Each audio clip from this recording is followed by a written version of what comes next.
بسم الله الرحمن الرحيم والصلاة والسلام على أشرف المرسلين. السلام عليكم, bonjour tout le monde. Dans cette vidéo, je vais présenter avec vous une introduction à la théorie et au traitement du signal. Donc ce cours, c'est pour mes étudiants de S4 télécommunications. On va commencer par le chapitre numéro 1. C'est une introduction au traitement de signal. Bien sûr, on va définir c'est quoi un signal, quels sont les différents domaines d'utilisation des signaux, c'est quoi un bruit, c'est quoi le traitement du signal. Et on va voir aussi les différents types de classification pour les signaux, soit une classification suivant leur morphologie ou bien leur classification énergétique, etc. D'accord? Donc, les techniques de traitement de signal ont été initialement proposées et utilisées dans le but. Donc, on a les techniques de traitement de signal. Au début, il était proposé ou utilisé في البut أول حاجة améliorer la qualité des signaux obtenus à l'aide des capteurs. Donc, quand on a des signaux, j'ai récupéré le signal à travers un capteur.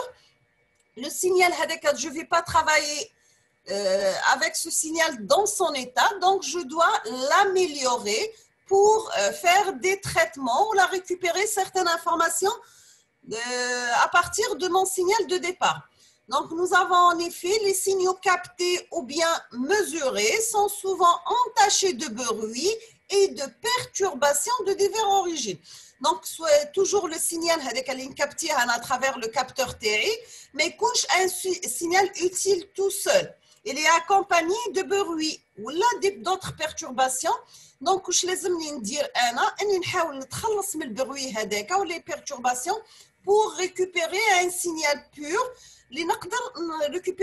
récupérer maintenant certaines informations. La deuxième des choses, c'est bien restaurer les signaux ayant subi des dégradations dues aux chaînes de mesure ou bien de transmission. Restaurer et les signaux liés à des dégradations. Dégradation soit les chaînes de mesure ou de transmission, d'accord? Soit le capteur, les capte le signal ou la chaîne qui a transmis le signal. Nous avons les appareils et les équipements de mesure, d'acquisition ou de transmission présentent toujours des limitations et des imperfections, d'accord? Donc, toujours les appareils qui nous mais un résultat idéal. Le résultat doit toujours être accompagné avec des imperfections ou là il est limité. Donc, donc ça va influencer sur mon signal. J'aurai des dégradations sur les signaux observés et mesurés, d'accord? Donc, on a parmi les limites des équipements et des chaînes de mesure et de transmission, leur bande passante qui ne bloque certaines fréquences de signal. On va la détailler pour la partie filtrage. Donc, c'est quoi un signal? Un signal représente les variations d'un phénomène naturel est obtenu grâce à un capteur. Donc, signal, نتحصلوا عليه à partir من تغيرات على ظاهرة طبيعية ونقدروا نتحصلوا عليه à partir من capteur اللي درنا به qu'on a récupéré avec lui notre signal. Donc, nous avons pour chaque phénomène étudié, nous avons des capteurs appropriés. Donc, suivant l'application TI ou là où type de signal اللي حاب نخدم به, je dois utiliser le capteur المناسب اللي يساعدني, d'accord? Donc, par exemple, le son. Le son est un signal. Donc, il y a un phénomène acoustique qui fait un capteur le son, un capteur à travers un microphone. Si on va considérer l'image, bien sûr, l'image est un signal de dimension qui sont dus à la lumière, sont captés par des appareils photographiques ou bien des caméras dotés avec des capteurs CCD. CCD, ce sont des dispositifs de transfert de charge. Par exemple, si je vais parler de la température pour moi, c'est un signal. Le signal qui fait une capture à travers des thermocouples ou des résistances, PT100, etc. Donc, j'ai plusieurs types de signaux. Comme exemple, les signaux son, image, température, à سبيل المثال للحصر. On a toujours le signal est capté présente souvent des dégradations Elle est entachée de perturbations appelées souvent bruit. On a le signal terna, mais il y a un signal pur. Toujours, il y a un signal, mais le bruit. Les premières techniques de traitement de signal ont eu pour but la réduction, voire l'élimination des bruits et aussi la diminution de l'influence des dégradations dues au capteur et au appareil utilisé sur la chaîne de mesure. D'accord? Donc, le traitement de signal, je vais réduire le bruit accompagné et diminuer l'influence dans les dégradations, les capteurs ou les appareils utilisés. D'accord? Donc, toujours avec les généralités, nous avons qu'à l'origine, le traitement du signal était analogique. Donc, au début, on a les signaux analogiques en utilisant essentiellement l'électronique analogique, mais cette technologie analogique a montré ses limites. Donc, la technologie donc on a fait le passage analogique, le domaine numérique. Donc, nous avons de nos jours, on utilise de plus en plus le traitement du signal numérique, ce qu'on appelle le DSP, c'est Digital Signal Processing, donc c'est traitement de signal digital ou la numérique. Ceci exige avant tout la numérisation des signaux qui sont à l'origine analogique. Donc, au départ, j'ai mon signal analogique. Je vais faire le passage analogique numérique à travers un DSP, par exemple. Quels sont les domaines d'utilisation du traitement de signal? Nous avons que le traitement du signal numérique est utilisé de nos jours dans tous les domaines expérimentaux, comme par exemple, donc on a le traitement de signal numérique, on a l'électronique, automatique, télécommunication, physique expérimentale, l'astronomie, la météorologie, la géophysique, biomédicale, au domaine militaire, etc. Il existe plusieurs d'autres domaines. نرجع la définition d'un signal. Qu'est-ce qu'un signal?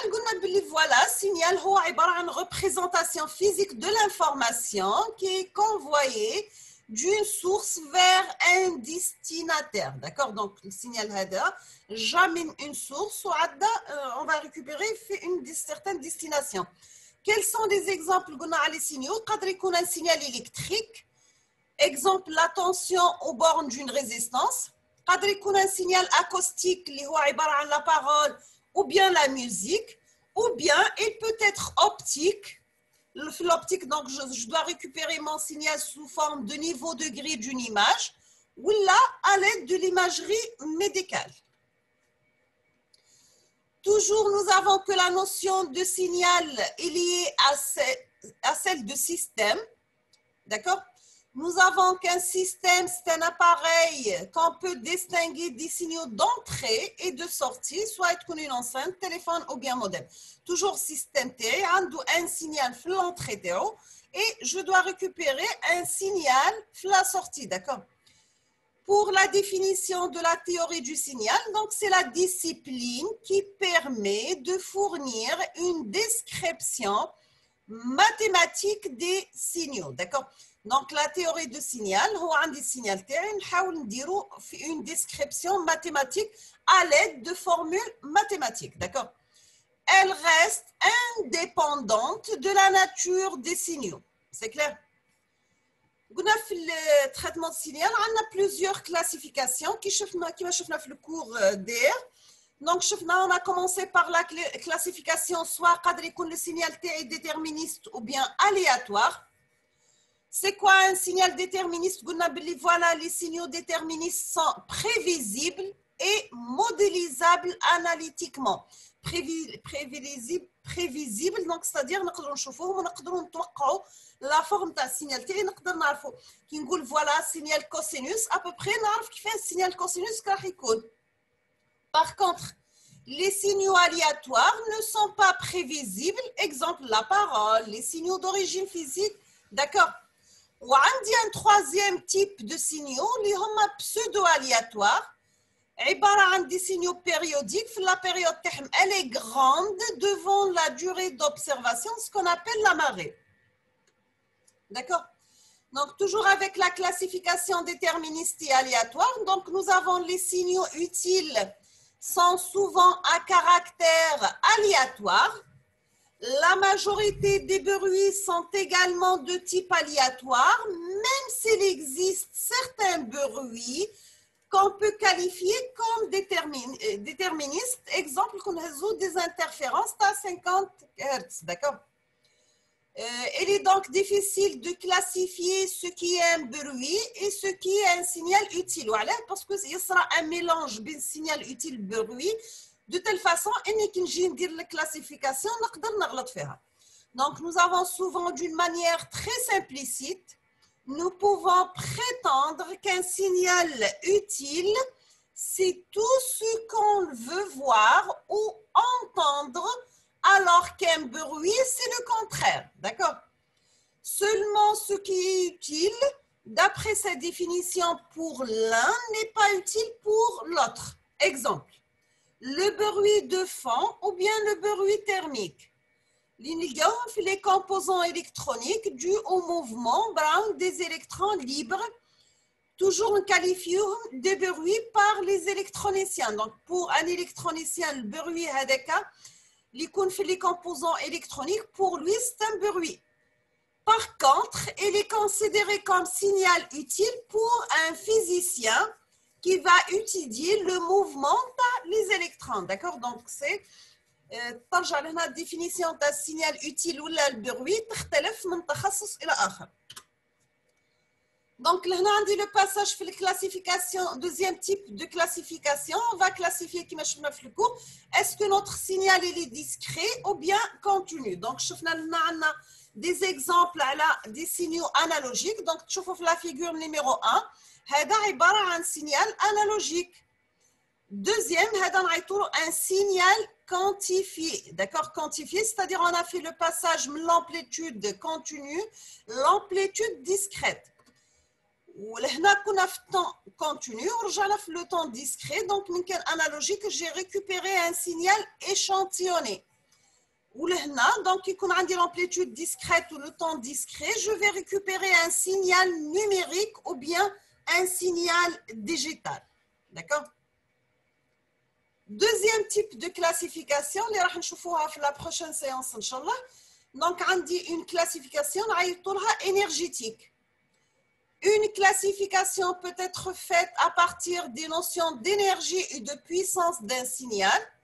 Donc, là, il faut toujours, pour avoir le contenu C d'un signal S de T, l'intégrale de moins l'infini à plus l'infini du signal S de T dt. C'est-à-dire, on va calculer un intégral suivant l'intervalle du temps. On dit une notion, les gens bien, il y a l'énergie. Voilà la formule de l'énergie, soit le S de T un signal réel ou bien complexe, égale un intégral de moins l'infini à plus l'infini de la valeur absolue de S de T élevé au carré dt. D'accord? On a l'énergie, c'est une valeur, c'est la valeur quadratique de S de T. Minjet quadratique parce que la valeur absolue, elle est élevée au carré à la puissance 2. كما شفنا l'énergie لازم نعرفوا la puissance. عندي la puissance qui تكون une puissance moyenne d'un signal كيف نحسبوها. La puissance d'un signal هي la limite de 1 sur grand T quand T tend vers l'infini d'un intégral sur la période grand T d'un signal T de S de T en valeur absolue élevée au carré. D'accord?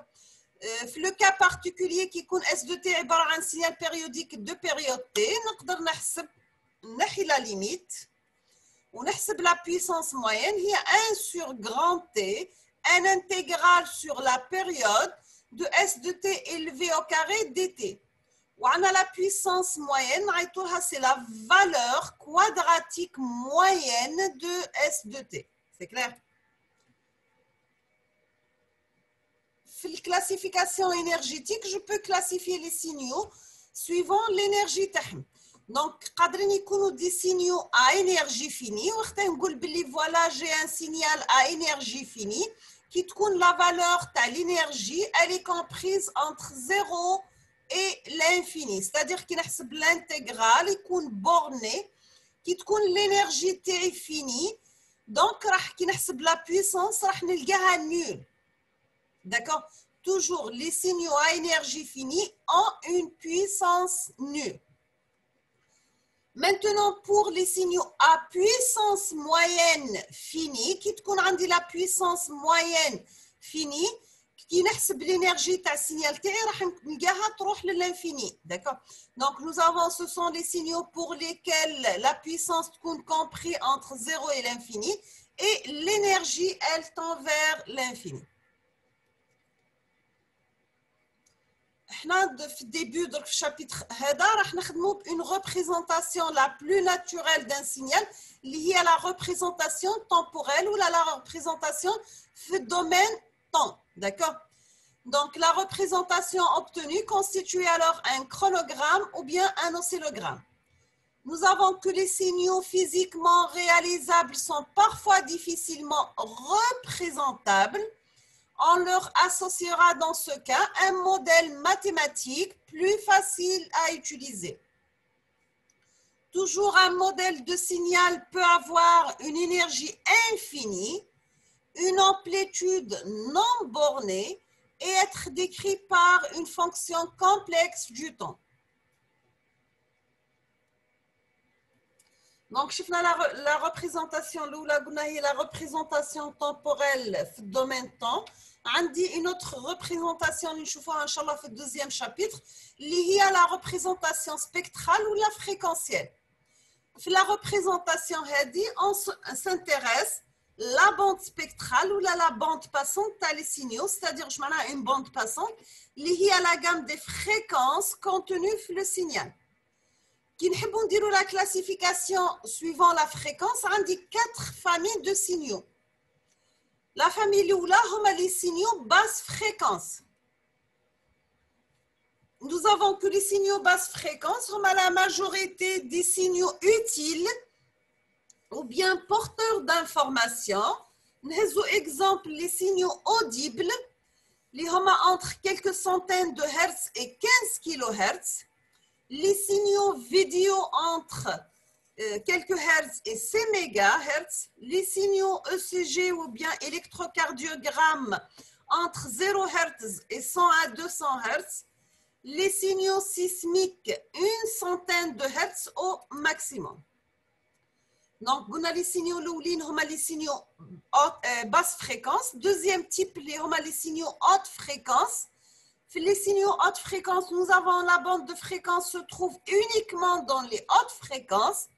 Certains bruits et perturbations peuvent être qualifiés de haute fréquence. Troisième type, pour la troisième type de signaux, on a les signaux à bande étroite. C'est-à-dire la bande de fréquence est concentrée autour d'une fréquence centrale F0. Nous avons que l'exemple typique de tels signaux sont les signaux radiofréquences obtenus généralement après une opération de modulation. Donc, on a des ondes modulées. L'opération de modulation est utilisée pour les émetteurs de chaînes de transmission. Quatrième type de signaux, la classification fréquentielle, on a les signaux à large bande. La bande de fréquence تاعهم s'atteint les basses fréquences حتى les hautes fréquences. D'accord?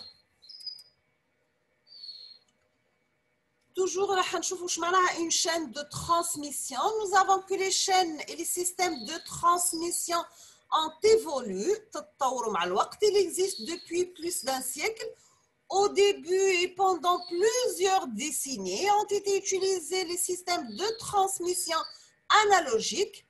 Mais avec l'évolution des techniques et des technologies numériques, les chaînes de transmission sont plus en plus devenues numériques. D'accord? On a toujours la chaîne de transmission, elle est divisée en 3 parties. La première partie, on a émetteur. Deuxième, ou le canal. Ou troisième partie, c'est bien récepteur. l'émetteur et les composés de modules nécessaires pour préparer le signal à l'émission selon le canal utilisé, le récepteur souvent composé de modules effectuant des opérations inverses à celles utilisées la réception. Donc, on dit toujours la chaîne de transmission analogique, on dit un phénomène naturel, son, image, température. Je fais passer à travers un capteur, un microphone ou une caméra CCD ou bien un thermocouple. Je dois faire des pré-traitements de signal TI, filtrage, amplification, un codage. Après, je dois faire une modulation analogique et un amplificateur à la sortie et j'aurai mon signal à la sortie ou bien l'entrée signal récupéré à travers un haut-parleur ou l'écran, dire amplification basse fréquence, dire décodage, c'est-à-dire dire axe les opérations les kainin là, d'accord? Donc dire amplificateur, décodage, démodulation. Donc là on dit codage, là on dit décodage. Là on dit modulation, là on dit démodulation et à la fin je vais passer à travers un amplificateur pour récupérer mon signal d'origine. Analogique, la même chose pour transmission numérique, c'est que là, je dois faire la partie une numérisation de bloc d'autres. Donc, le phénomène télé ou son ou la image, à travers un capteur, des pré-traitements, je dois faire, parce que je dois récupérer un signal numérique, je dois faire une numérisation liée à travers l'échantillonnage ou la quantification, le codage numérique ومن بعد ندير modulation numérique. Donc هنا في la partie هذه يولي كلش numérique عكس la partie الاولى وين كان عندنا analogique. Donc je vais m'arrêter ici dans cette vidéo. La prochaine vidéo inchallah راح نكمل la suite تاع les types de signaux usuels utilisés في le traitement de signal اللي درناهم في la séance de TD la suite تاع الcours, d'accord? Donc, je vous remercie infiniment pour votre attention. N'hésitez pas si vous avez des questions et à la prochaine vidéo, Inch'Allah. Merci pour votre attention.